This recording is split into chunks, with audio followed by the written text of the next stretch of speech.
سورۃ انعام کی یہ آیت نمبر 141 ہے، جس میں اللہ تعالیٰ نے اپنی مختلف نعمتوں کا تذکرہ فرمایا ہے۔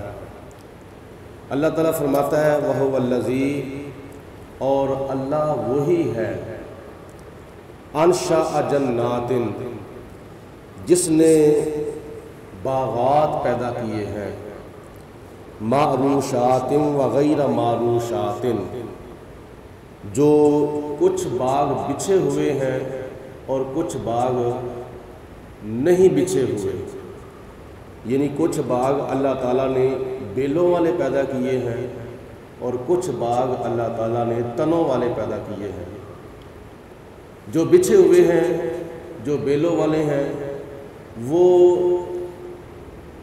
باغات ہیں جن کے پودے زمین کے اوپر لیٹے ہوئے ہیں، مثلا تربوز کا بیل ہے اور خربوزے کا، اور اسی طرح دوسرے کئی اور پودے ہیں جن کی بیلیں زمین کے اوپر بچھی ہوئی ہیں۔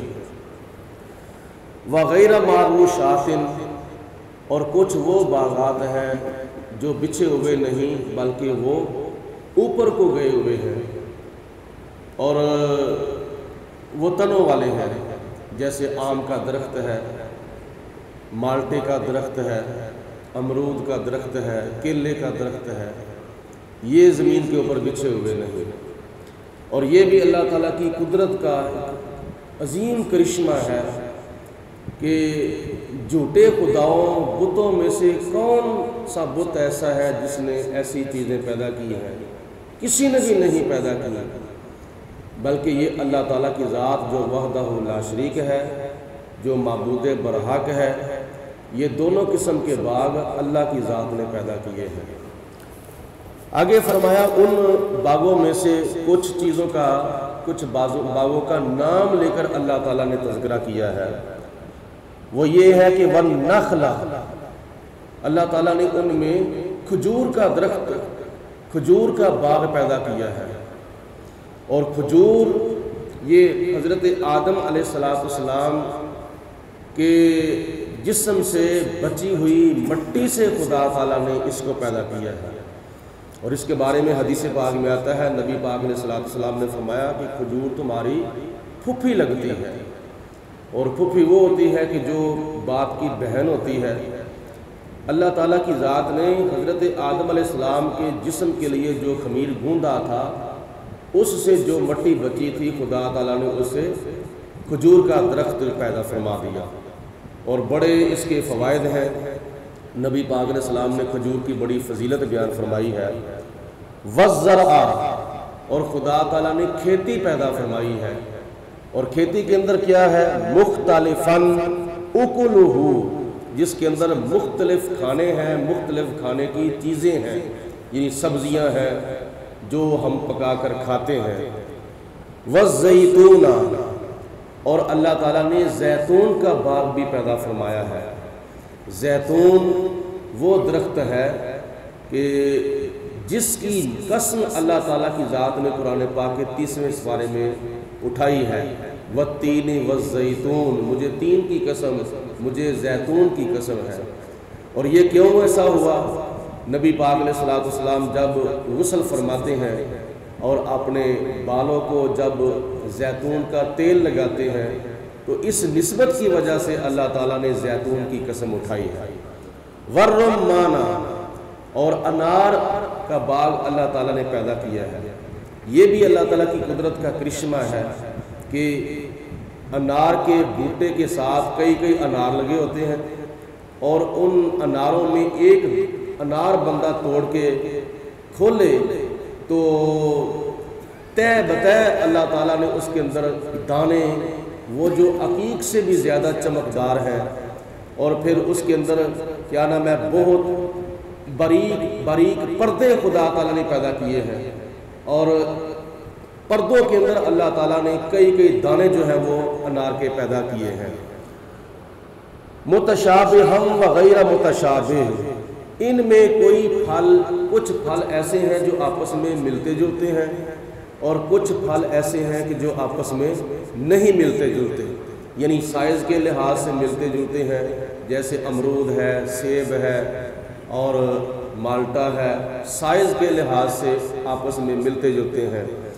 اور وغیرہ متشابہ، وہ آپس میں کچھ پھل ایسے ہیں جو نہیں ملتے جلتے سائز کے لحاظ سے، جیسے کیلا ہے، امرود ہے، ان کا سائز آپس میں نہیں ملتا۔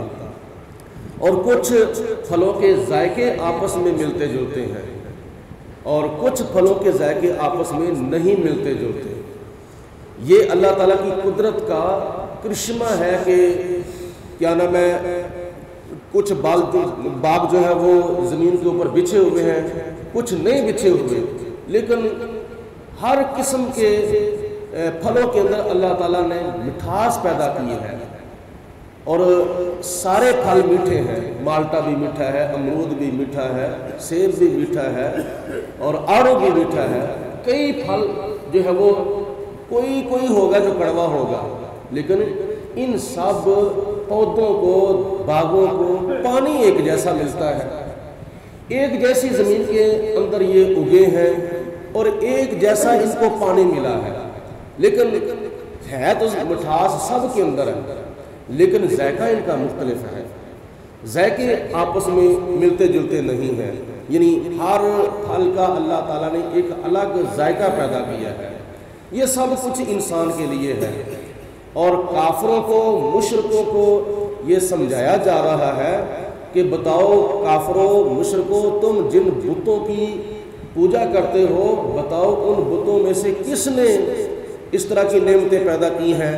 جواب نفی میں ہے، تو خدا فرماتا ہے کہ جب تمہیں کیا نام ہے جواب آتا نہیں، اور تمہیں یہ بھی پتہ ہے کہ ہمارے بتوں میں سے کسی نے یہ نعمتیں پیدا نہیں کی، تو پھر کون سی ذات ہے جس نے ان نعمتوں کو پیدا کیا ہے؟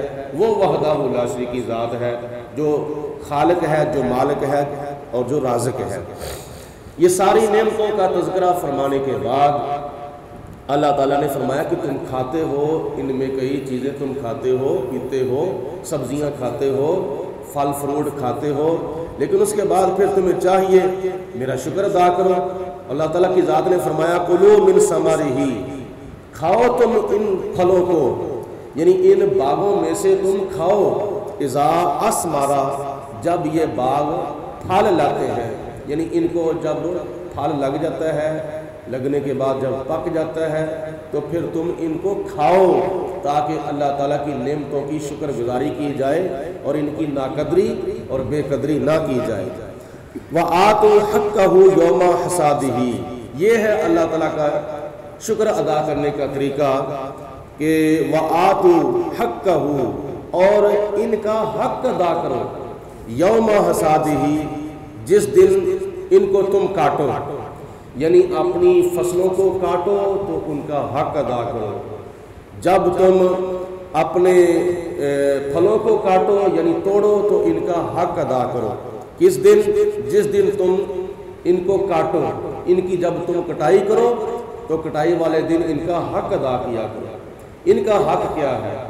ان کا حق یہ ہے کہ بعض مفسرین کرام فرماتے ہیں کہ اس سے مراد عشر ہے، اور بعض مفسرین فرماتے ہیں کہ عشر نہیں بلکہ عام صدقہ ہے۔ جو صحابہ کرام روایت کرتے ہیں، مثلا حضرت عبداللہ ابن عباس رضی اللہ تعالیٰ عنہ کے فرمان کے مطابق وَآتُوا حَقَّهُ يَوْمَ حَصَادِهِ سے مراد عشر ہے، اور حضرت عبداللہ بن عمر رضی اللہ تعالیٰ عنہ کے نزدیک اس سے مراد عام صدقہ ہے۔ اس کی وجہ یہ ہے کہ یہ سورت اللہ تعالیٰ کی ذات نے مکہ المکرمہ میں نازل فرمائی تھی۔ سورت انعام یہ مکہ المکرمہ میں نازل فرمائی ہے، اور زکوٰۃ کا اور عشر کا جو حکم دیا گیا تھا یہ اللہ تعالیٰ نے مدینہ المنورہ میں دیا تھا۔ تو حضرت عبداللہ ابن عمر رضی اللہ تعالیٰ عنہ فرماتے ہیں عام صدقہ اس سے مراد ہے، اور باقاعدہ اس کی فرضیت یعنی عشر کی فرضیت اور زکوٰۃ کی فرضیت باقاعدہ مدینہ المنورہ میں اپنا اس کا حکم آیا تھا۔ ایک حدیث پاک میں آتا ہے، نبی پاک علیہ السلام نے فرمایا ہے کہ تم کھیتی کو جب کاٹو تو رات کو نہ کاٹو بلکہ دن کو کاٹو۔ رات کو نہ کاٹنے کا مطلب یہ ہے کہ تم جب کھیتی کو کاٹو گے تو جب تم فصل کی کٹائی کرو گے تو کوئی تمہارے سامنے غریب مسکین وغیرہ نہیں آئے گا. جب دل کو کاٹو گے تو تمہارے سامنے کئی غریب آ جائیں گے, کئی مسکین آ جائیں گے, اور ان کو صدقہ دینا اپنی کھیتیوں میں سے یہ کھیتی کا حق ہے. عشر کے بارے میں شریعت کا مسئلہ یہ ہے کہ کیا نام ہے, عشر بھی فرض ہے اور نصف عشر بھی فرض ہے. عشر کا مطلب یہ ہے کہ 10واں حصہ, اور نصف عشر کا مطلب ہے 20واں حصہ پوری پورے اناج میں سے اور پوری فصل میں سے جو بھی زمین سے اگتا ہے.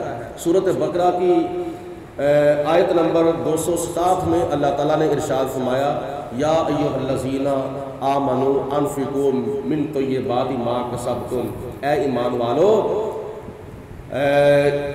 اپنی نیک کمائی میں سے, حلال کی کمائی میں سے خرچ کرو.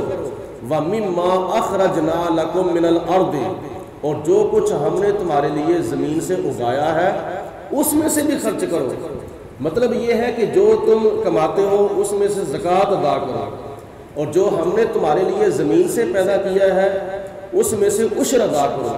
اور عشر کی جیسا کہ میں نے عرض کیا ہے 2 صورتیں ہیں, عشر اور نصف عشر, یعنی 10واں حصہ یا 20واں حصہ. اس کی تقسیم یہ ہے کہ جو فصل تم بارش کے پانی سے اگاتے ہو اس میں سے 10واں حصہ جو ہے وہ عشر ہے, اور جو فصل تمہاری یعنی ٹیوب ویل کے پانی سے, کنویں کے پانی سے, نہر کے پانی سے, قیمتاً پانی سے سیراب ہوئی ہے, اس سے 20واں حصہ جو ہے یعنی نصف عشر جو ہے وہ ادا کرنا شریعت نے واجب قرار دیا ہے. تو اللہ تعالیٰ آگے ارشاد فرماتا ہے وَلَا تُسْرِفُوا, اور فضول خرچی نہ کرو. فضول خرچی کا ایک مطلب یہ ہے کہ